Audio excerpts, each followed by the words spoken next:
Labą dieną visiems, katrie žiūri, katrie žiūrės. Toks yra dalykas, kaip ir kalbėjau anksčiau apie tą automobilių tikrinimą, dūmingumą, tepalų nusitikimą, viskas ok. Esminis dalykas galbūt yra prisijungimas per OBD jungtį prie jūsų automobilio. Kaip čia dabar geriau pasakius, kad viską visi suprastų. OBD jungtis, kas tai yra, ar ne? Ir daugelis supranta USB jungtį, ar ne? Tai yra standartas kompiuteriuose naudojamas. OBD jungtis yra standartas prisijungimo prie kompiuterių automobiliuose, automobilių pramoniai naudojama. Jų yra visokių tipų, senesnis, naujesnis, ar ne, bet jau dabar apsistoja ties vienu standartu, kurį palaiko daugelis automobilių. Ir dabar, kam jinai skirta? Jos paskirtis yra prisijungti prie automobilio visų valdymo blokų, kurie yra elektroniniai, kompiuteriniai automobilėje sumontuoti. Tai ABS, airbagai, medija, stabilumo kontrolės, visi valdymo blokai, variklio darbo valdymo blokai, reguliavimo kūro mišinio ir apsukų ir uždegimo kampo, visko. Absoliučiai visko, kas yra automobilė valdoma elektronikos, tai per OBD jungtį yra prisijungiama prie visų blokų automobilė. Dabar ką daro šitigi tikrintojai aplinkosaugininkai, ne? Jie sustabdo, ar ne, ir jų tikslas pasijungti prie jūsų automobilio OBD. Aš nekalbu apie tos jau, kur ten, sakykime, važiuoji su žiguliu ar nesenu kapeiką tą vadinamą. Ten nėra OBD jungties, tai jie jo netikrins ar kaip? Ar čia, tiek to mes tada į bagažinę pajungsim kažką tai tau. Žinot, bet bala nematė, apie tai nekalbam. Pakalbėkime apie tai, kad kaip ir kokio pagrindu jie gali prisijungti prie tos OBD jungties. Žinot, kad prisijungus prie OBD jungties, pavyzdžiui, galima, jums net nematant to, ar ne, kaip vartotojui nepatyrusiam vairuotojui, kuris nesusijęs su šitais dalykais, pakeisti kūro mišinį, pakeisti uždegimo kampą, pakeisti aplamai variklio darbo visus nustatymus. Nuo ko aišku keičiasi ir dūmingumas. Natūralu. Galima suleisti virusą, galima daugelį naujų mašinų, kuriuose naujesnėse mašinose, ne, yra netgi integruotas jau gamintojo, integruotas GSM modulis, kuris yra aktyvuojamas, jeigu jūs užsisako tą paslaugą, jis aktyvuojamas ir nuotoliniu būdu galima valdyti mašiną.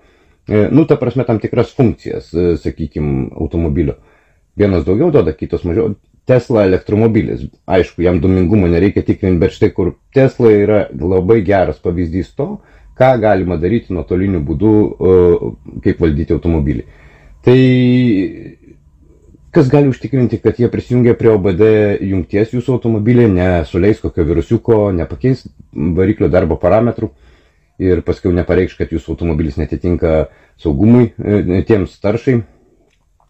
Niekas, ar ne? Dabar, kalbant toliau, jie turi tai įrangą sertifikuotus, visus patikrinimus metrologinius, viską turi, sertifikatus, viską, kad jinai legali, kad jinai tinkama naudoti.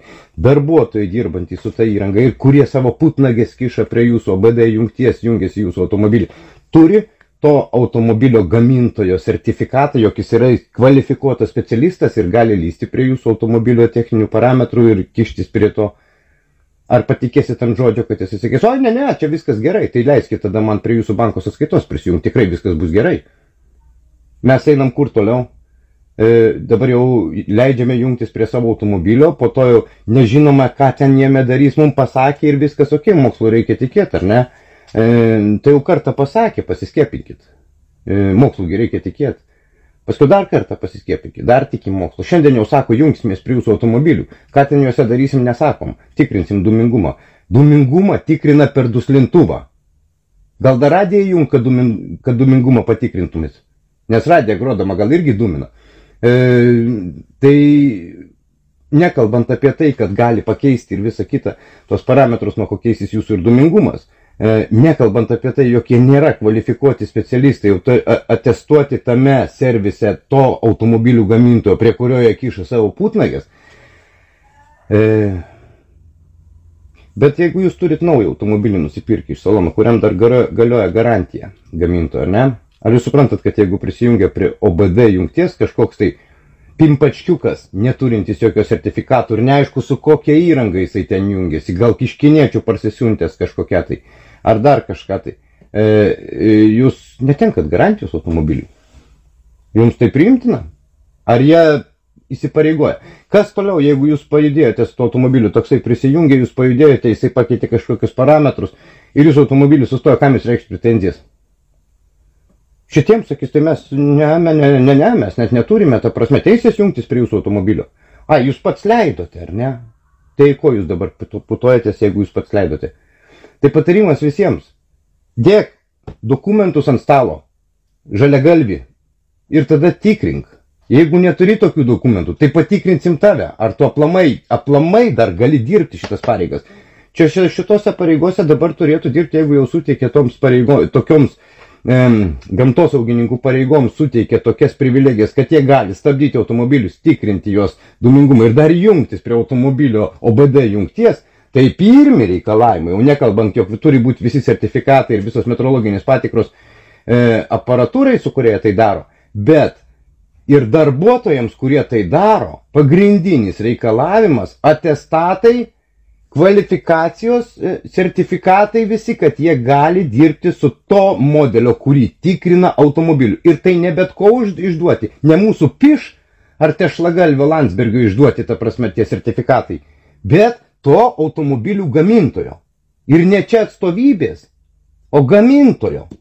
Ten, kur tas automobilis gaminamas. Ir jeigu kažkoks pimpačkiukas žaliagalvis turi sertifikatą tikrinti Zaporožets markės automobilius, tai prie BMW ar Mercedes markės automobilių tokiam pimpačkiukui net per 3 metrus negalima būtų prieiti artin.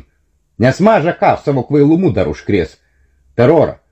Tai atkreipkite dėmesį visi tai. Siūskit paskui laivą, paprašė, sustojo, paprašė, ta prasme, dūmingumą tikrinti, pasakė, kad tikrinsi mane. Tikrink, uostyk duslerkė, uostyk vamzdį. Kiškį, ką nori, ta prasme, išskyrus savo organą. Ir tai, ta prasme, dar čia jau yra intervencija į automobilį.